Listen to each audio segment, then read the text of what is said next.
আসসালামু আলাইকুম প্রিয় শিক্ষার্থী বন্ধুরা, আমাদের পর্ব 2-এ হেক্সাডেসিমাল থেকে বাইনারি করতে শিখব। তাহলে হেক্সাডেসিমাল, অক্টাল, বাইনারি এগুলো বিট সাজিয়ে আমাদের পর্ব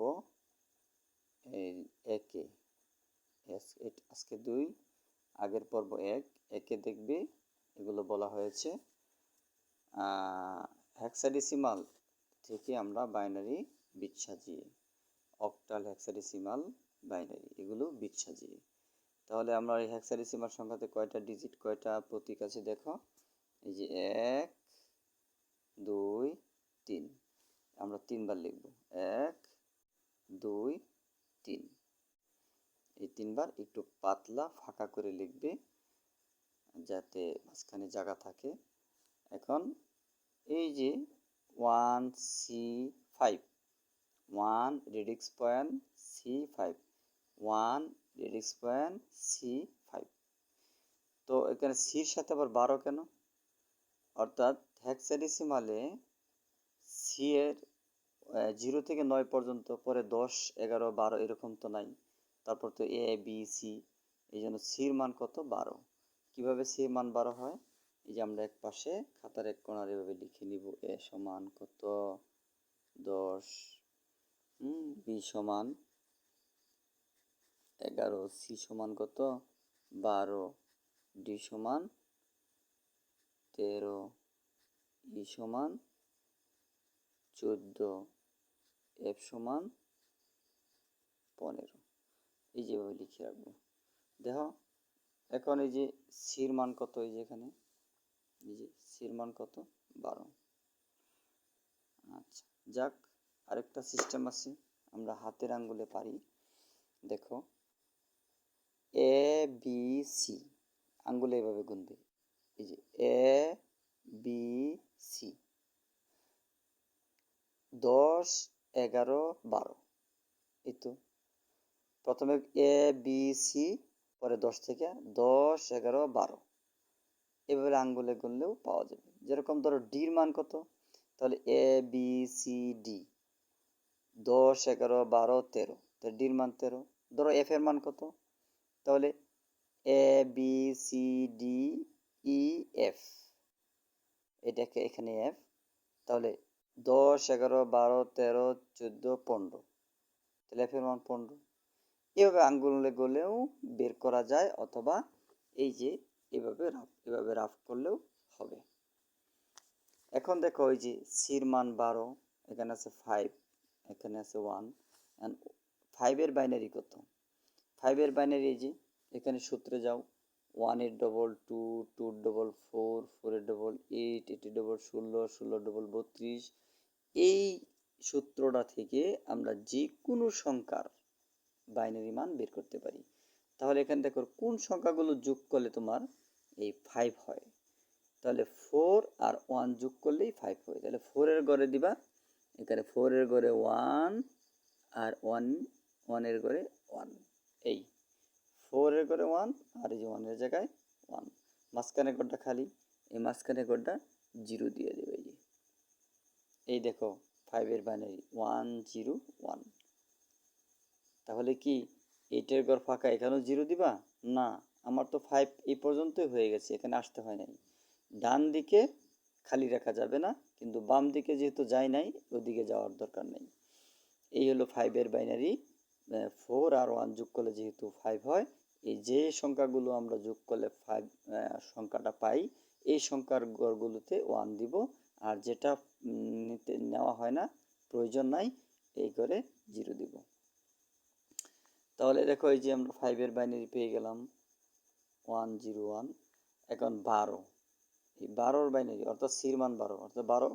দেখো এখানে 12 লক্ষ্য করো, আমরা প্রথম করে পাই কত পাইলাম? 5 সমান, এই যে 5 সমান পেলাম এত। এখন 12, এখন দেখো 12 সমান কত হয়? কোন সংখ্যাগুলো যোগ করলে 12 হয়? তাহলে 8 আর 4 কত? 12।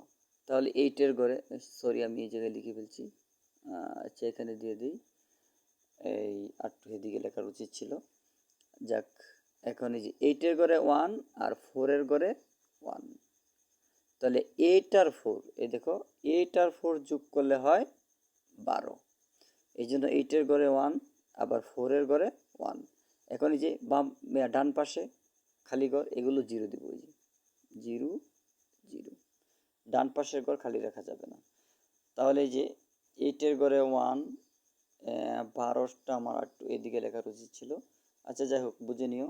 এই যে 8-এর ঘরে 1 আবার এই যে 4-এর ঘরে 1, তাহলে আমরা 12-র মান কত পেলাম? 1110। হ্যাঁ, এখানে 00 কেন হইলো?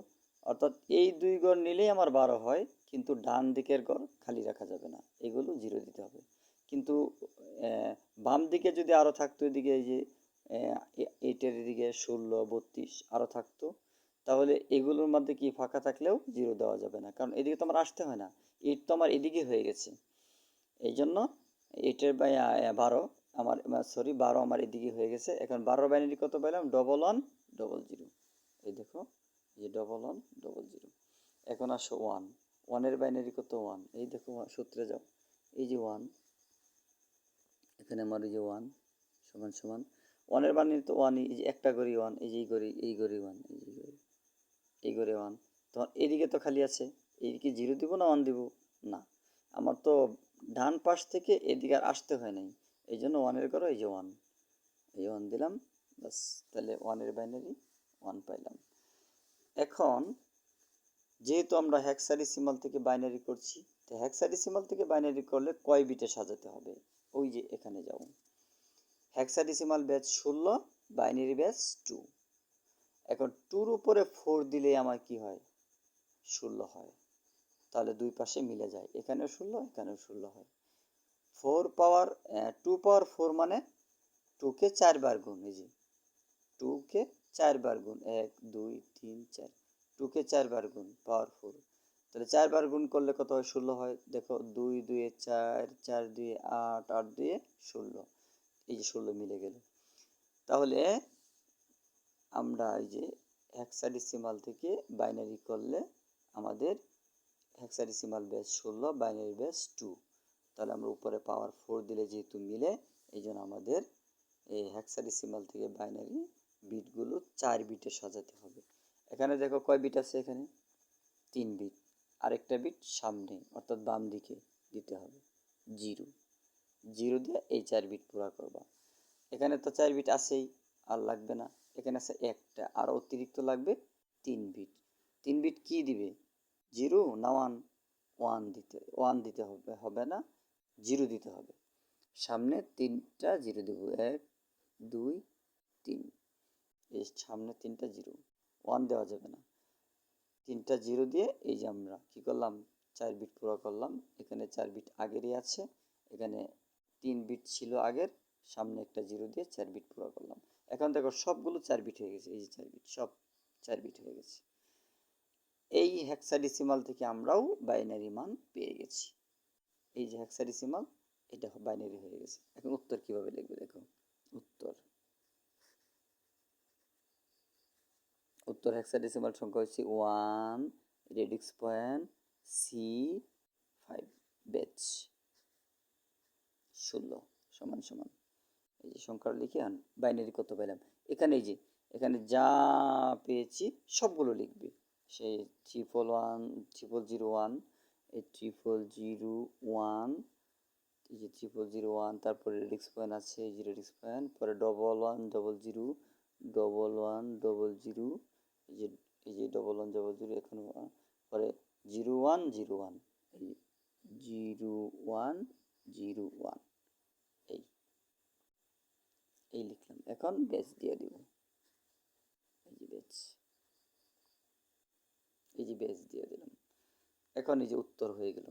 উত্তর এই যে 1, রেডিক্স পয়েন্ট C5, হেক্সাডেসিমাল, এর বাইনারি হলো এই মানটা। আমরা হেক্সাডেসিমাল থেকে বাইনারি কথা বলা হয়েছিল করার, এই আমরা হেক্সাডেসিমাল থেকে বাইনারি করে নিলাম। এইভাবে বিট সাজিয়ে হেক্সাডেসিমাল থেকে বাইনারি করা যায়, অক্টাল থেকে বাইনারি করা যায়। অক্টালেরটা আমরা পর্ব 1-এ দেখাইছি।